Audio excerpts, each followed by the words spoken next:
This is where it starts to get exciting. This is where I finally get to see some of the results of all the hard work I've been putting into this boat, you know, tearing off the carpet, scraping all the glue off. It's tedious work, but it's so worth it in the end. This is where I finally get to start installing this pad, followed by the carpet. So let's go ahead and get this carpet installed. This is ProTech padding.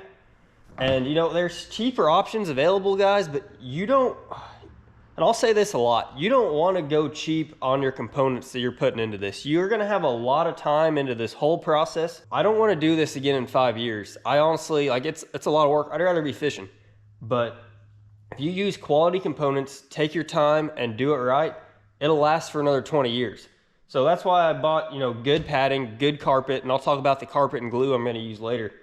But, you know, I've had padding before that when you stand on it in one spot, like, you know, around the trolling motor up here, it would get smashed down in that area. And, you know, after a while you fish on it, you end up standing in a hole, and that just was not acceptable. I definitely didn't want to deal with that again. And there's multiple places you can buy this. You can buy it directly from the company or, you know, secondhand retailers. You know, shop around, see where you can find the best price. But let's go ahead and get everything measured out and start cutting this up. So when you go to install this pad, you want to arrange it, unless you have a big enough piece that it covers everything all in one. That would be ideal, but you know, this pad's kind of expensive, so I tried to limit how much of it I purchased, how big of a piece. Basically, you want to limit the number of spaces or the number of seams that you're going to have in the pad. Like, you can hide it, and that's not going to be a big deal, but you got to make sure it doesn't have gaps in it, otherwise it's going to collect water and hold water, and you don't want that. I messed around with a few different ways to lay this out, and this is the way that I found to be the best.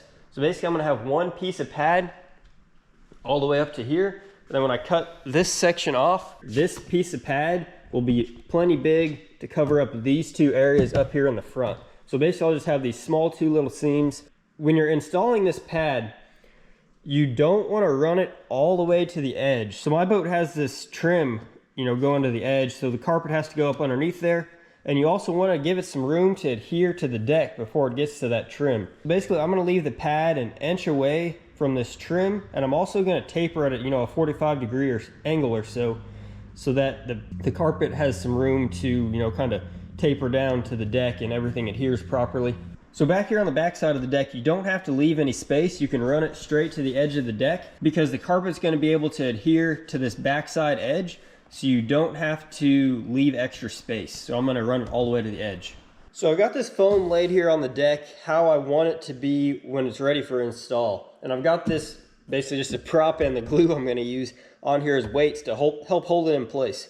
And basically I just took this ruler and you know, marked, so I want it to be an inch away from the edge. So I'm going to go ahead, this first cut, I'm going to leave extra pad on here because I can't really, in these edges, I can't really get a great measurement. So I'm just going to be careful or be conservative and, you know, kind of bend it over and mark this where I know there's going to be plenty of pad left on here. And then I'm going to have to go back and trim it off. And then I'll come back and make a more precise measurement. And I'm going to do this on both sides. But, you know, just keep in mind when you're doing this, you know, measure twice. You don't want to cut this off too short, because that will make it a lot more difficult. So I've measured this, I've checked this twice. I'm gonna go ahead and pull this off and just use a box cutter to cut the edges of this foam off. So now as you can see, I trimmed off a little more on this edge. Now it fits down inside this trim real nice. And I went ahead and cut these pieces for the front out. And what I did is I utilized the factory straight cuts from the foam piece. And I'm gonna match these up together because I know they're perfectly straight.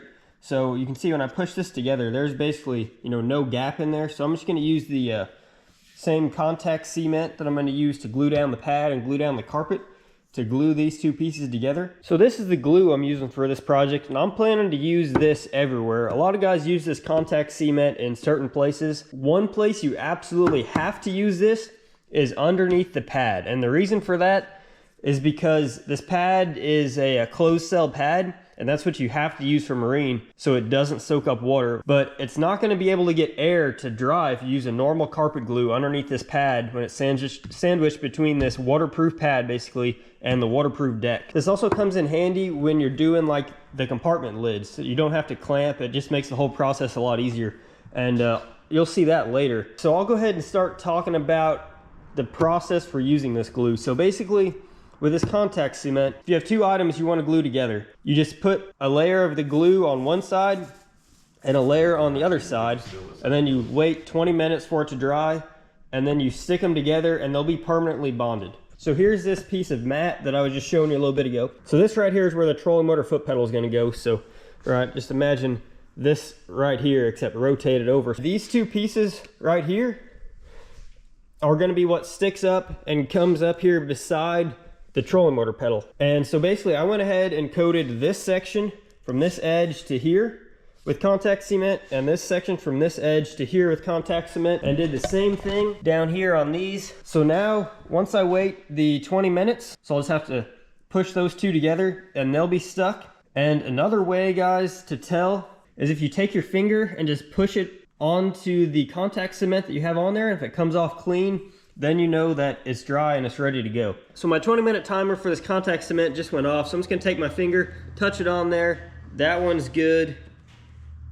That one's good. They both came off clean. So I made some marks on here, but basically I know that this edge just needs to line up with this edge. So I'm gonna start on this side and just kind of work my way along it. You wanna make sure you don't get, you know, a wrinkle in this. You want it to be perfectly flat. So I'm gonna lay this down and kind of walk it in on this side, touch this side first.